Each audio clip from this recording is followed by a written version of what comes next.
తెరకొట్టే కారం రంగు రుచి ఆచి కారం పొడి. రంగారెడ్డి జిల్లా గోహెడలో అఖిలపక్షం నాయకులు నిరసన చేపట్టారు. కొత్తగా ఏర్పడిన డివిజన్లలో 53వ డివిజన్ గా ఏర్పడిన తొర్రూరు డివిజన్ ని రద్దు చేసి కోహెడను డివిజన్ గా ప్రకటించాలని డిమాండ్ చేశారు. ఇక తుర్కయాంజల్ తొర్రూరు డివిజన్లను చార్మినార్ జోన్ లో కలుపుతూ ప్రభుత్వం ప్రకటించడానికి రద్దు చేయాలని అన్నారు. ఇక తమ డివిజన్ ను ఎల్బీ నగర్ లో కలపాలన్నారు. 1000 ఎకరాల విస్తీర్ణం ఉన్న కోహెడను డివిజన్ గా ప్రకటించకుండా స్థానిక ఎమ్మెల్యే మల్రెడ్డి రంగారెడ్డి తన స్వార్థపూరిత రాజకీయాల కోసం తన గ్రామం తొర్రూరును డివిజన్ గా చేశారని ఆరోపించారు. కోహెడను డివిజన్ గా ఏర్పాటు చేసే వరకు నిరసన కొనసాగుతుందని తేల్చి చెప్పారు. గ్రామాన్ని వెంటనే జోన్ లో నుండి ఎల్బీనగర్ జోన్ లోకి వెంటనే మార్చాలి. 53వ డివిజన్ కు తొర్రూరు పేరు తొలగించి కోయడా పేరును వెంటనే మార్చాలి.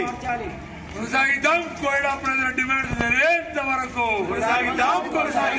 పోరాడదాం. కోయడా ప్రజల డిమాండ్ నెరవేరేంత వరకు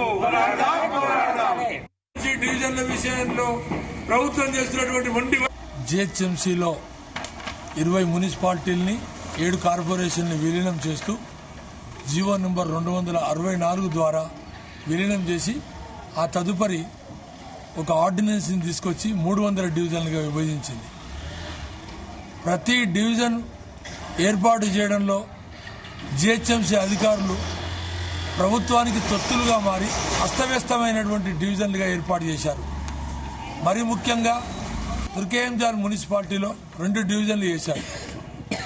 ఒక డివిజన్ తుర్కేయంజాల్గా మరొక డివిజన్ తొర్రూరుగా చేశారు.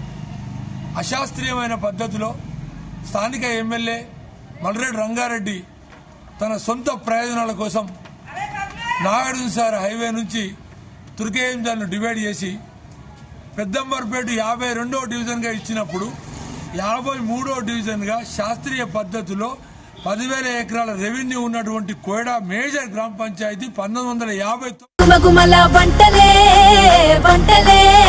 తెరకొట్టే కారం రంగు రుచి ఆచి కారం పొడి.